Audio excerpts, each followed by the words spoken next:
প্রিয় ছাত্রছাত্রীবৃন্দ, তোমরা অলরেডি জানো যে তোমাদের পরীক্ষার রুটিন দিয়ে দিয়েছে। তো সিভিল তৃতীয় পর্বের রুটিন নিয়ে এখন আমি কথা বলবো। তবে এই ভিডিওটা এই মুহূর্তে যারা দেখছো তারা আরো 30 সেকেন্ড বা 1 মিনিট দেখো। কেন আমি এই কথা বললাম জানো? এই কথা বললাম, এটা তোমরা তো এখানে শুধুমাত্র রুটিন দেখতে পাচ্ছ, ভিডিওটা কিন্তু রুটিন অ্যানালাইসিস না। অর্থাৎ আমি রুটিন তোমাদের দেখাচ্ছি ঠিকই, রুটিন অ্যানালাইসিস না। কি অ্যানালাইসিস করবো বলো তো?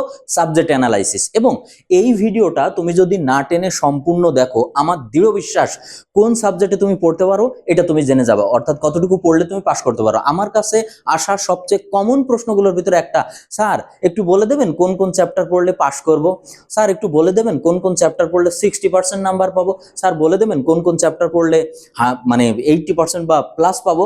এই ব্যাপারটা নিয়ে কিন্তু আমি এখন আলোচনা করব। আমাদের যে রুটিন আছে এটা তো আমরা অ্যানালাইসিস করবই, এটা ভিডিওর শেষের পার্টে, কিন্তু প্রথম পার্টে আমি হচ্ছে সাবজেক্টিভ অ্যানালাইসিস করব। তাহলে প্রথম আমাদের যে সাবজেক্ট আছে এটা হচ্ছে কনস্ট্রাকশন প্রসেস।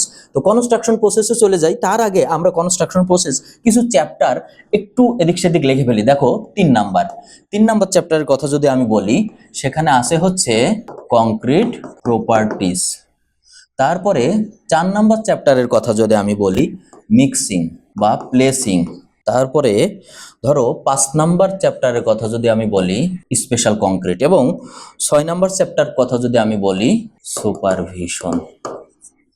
আচ্ছা, এরপরে 7 নাম্বার চ্যাপ্টার আছে হচ্ছে ইটের গাঁথুনি।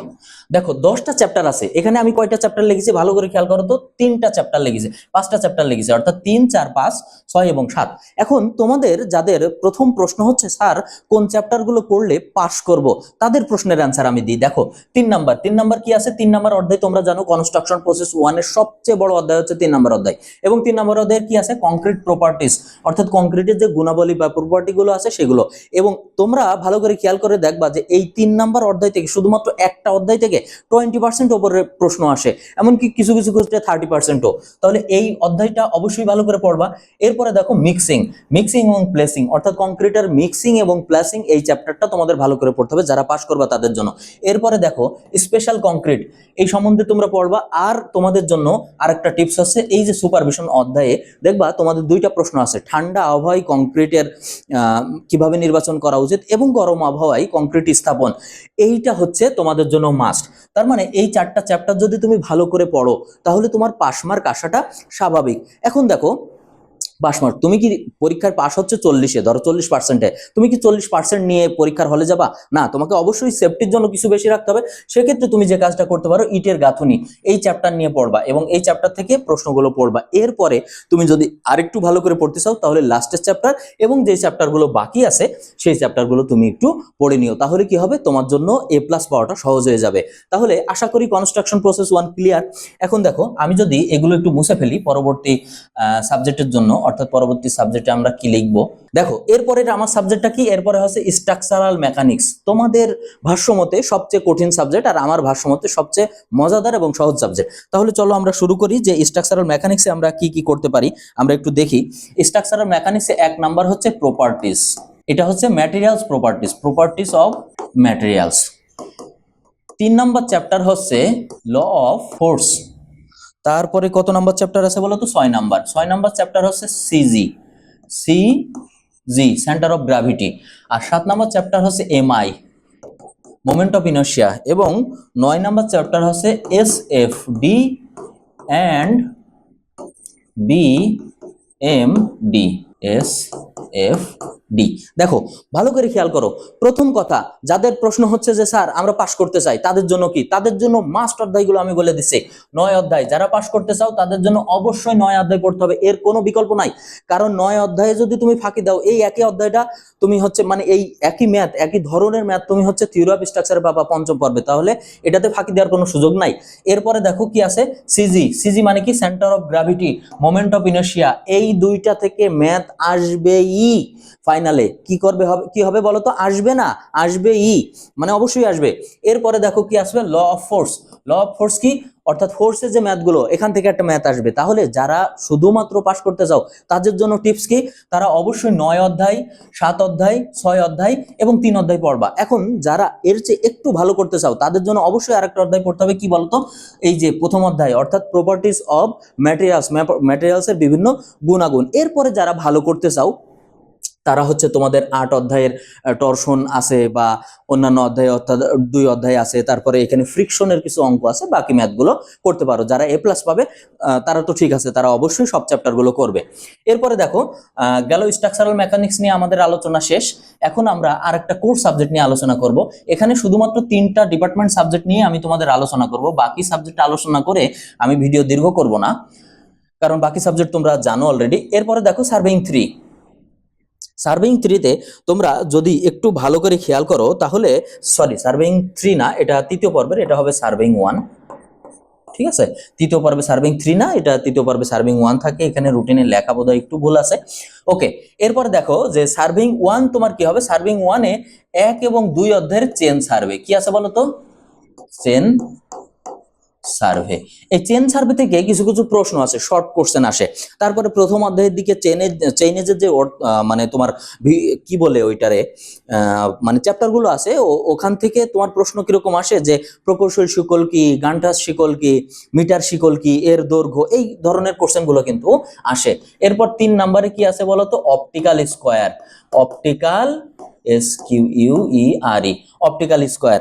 এরপরে তুমি যদি ভালো করে খেয়াল করো 6 নাম্বার কি আসে, 6 নাম্বার হচ্ছে চেন সার্ভেইং, চেন সার্ভে এর ত্রুটির ম্যাথ। ভালো করে খেয়াল করবা, চেন সার্ভের ত্রুটির ম্যাথ মানে কি, অর্থাৎ চেনের ওই সার্ভেইং করতে গেলে চেইনের যে ত্রুটিগুলো হয় এই সংক্রান্ত যে ম্যাথগুলো আছে। এরপরে আরো কি ম্যাথ আছে বলো তো, এরপরে হচ্ছে নবম চ্যাপ্টারের বিয়ারিং, নবম চ্যাপ্টারে কি ম্যাথ আছে, বিয়ারিং এর ম্যাথ আছে। আর সপ্তম চ্যাপ্টারে হচ্ছে কন্টুর। তাহলে ভালো করে খেয়াল করো, যারা শুধুমাত্র আমার কাছে SMS দিয়ে ডিস্টার্ব করো বা বারবার SMS দাও যে স্যার পাস করার জন্য কোনটুকু পড়বো, দেখো ভাই, পাস করার জন্য কি শুধু মানুষ পড়ে? ভালো রেজাল্ট করতে হবে না, ভালো ইঞ্জিনিয়ার হতে হবে না, ভালো জানতে হবে না? দেখো, যারা পাস করার জন্য এই কথাটা বলো তাদের জন্য 1-2 অধ্যায় মাস্ট। এরপরে 3 অধ্যায়ের অপটিক্যাল স্কয়ার, 6 অধ্যায়ের চেন সার্ভেইং এর ত্রুটির ম্যাথগুলো এবং 9 অধ্যায়ের বিয়ারিং এবং সপ্তম অধ্যায়ের কন্ট্রোল। তবে হ্যাঁ, এক্ষেত্রে তোমরা আরেকটা কাজ করতে পারো, তোমরা দেখবা যে এই সপ্তম অধ্যায়ের পরে অষ্টম অধ্যায় আছে, ওখানে হচ্ছে ওই যে বিকিরণ সহ প্লেন টেবিল জরিপের কিছু পদ্ধতি আছে, এইগুলোর ভিতরে যে কোনো একটা পদ্ধতি কিন্তু তোমরা কোশ্চেন দেখলে বুঝতে পারবা, বেশিরভাগ টাইমে আসে। তাহলে আমি আশা করি তোমাদের ডিপার্টমেন্টাল 3টা সাবজেক্ট একদম ক্লিয়ার করে বুঝাইতে পারছি, ঠিক আছে। আচ্ছা, এখন চলো আমরা অন্যান্য সাবজেক্টগুলো নিয়ে অর্থাৎ রুটিন নিয়ে একটু কথা বলি। এখন দেখো, রুটিন যদি আমরা একটু ভালো করে খেয়াল করে থাকি, প্রথম পরীক্ষায় হচ্ছে কনস্ট্রাকশন প্রসেস 1। তো কনস্ট্রাকশন প্রসেস 1 কিন্তু অপেক্ষাকৃত সহজ সাবজেক্ট, মানে অন্যান্য দুটো তুলনায়। তাহলে এখানে কত আছে, 11/8 তারিখে এবং 11/16, দেখো 5 দিন ছুটি হচ্ছে স্ট্রাকচারাল মেকানিক্স। আমি বলবো স্ট্রাকচারাল মেকানিক্স যদি তুমি নিয়মিত ক্লাস করে থাকো এবং পড়ে থাকো, 5 দিন ছুটি এনাফ। এর ভিতরে অন্য কোনো সাবজেক্টের পড়ার দরকার নাই, শুধু স্ট্রাকচারাল মেকানিক্স পড়বা এবং প্লাস পাওয়া সম্ভব। দেখো, এটা এই সব পরীক্ষায় তোমাদের কিন্তু প্রথম 2টা পরীক্ষা সকালে, বাকি 3টা পরীক্ষা আছে বিকালে, আবার একটা পরীক্ষা সকালে আছে। তাই তোমরা অবশ্যই রুটিনের টাইম এবং ডেট এই 2টা ব্যাপারে সতর্ক থাকবা, সাথে সাথে বারের ব্যাপারেও।